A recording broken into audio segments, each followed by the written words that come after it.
عطا کیا۔ اس خیر کثیر میں یوں تو یہ کہ حوض کوثر وہ بھی اسی میں شامل ہے، لیکن یہ کہ اس پر آپ کو 25-30 قول مل جائیں گے۔ قرآن سب سے بڑا خیر کثیر ہے، بہت بڑا خیر کثیر۔ حکمت، وَمَن یُؤْتَ الْحِکْمَةَ فَقَدْ أُوتِیَ خَیْرًا کَثِیرًا، جس کو حکمت اور دانائی دے دی گئی اس کو تو خیر کثیر دے دیا گیا۔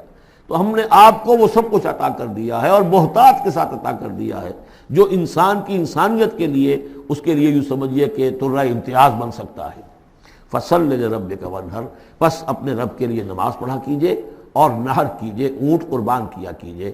یہ گویا کہ عید الاضحیٰ کا نقشہ آ گیا۔ فَصَلِّ لِرَبِّكَ، پہلے ہم نماز پڑھتے ہیں دوگانا عید الاضحیٰ، اور پھر جا کر ہم قربانی کرتے ہیں۔ وَانْحَرْ إِنَّ شَانِئَكَ هُوَ الْأَبْتَرُ، یقیناً آپ کا دشمن ہی ہے کہ جو دم کٹا ہو جائے گا۔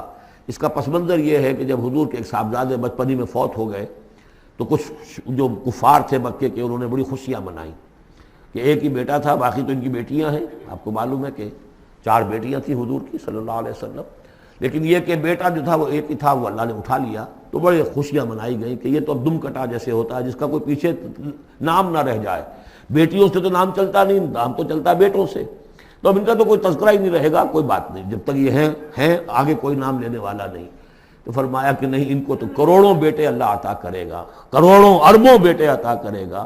ہاں اے نبی، آپ کا دشمن ضرور ہے کہ جس کا نام لیوا کوئی نہیں رہے گا۔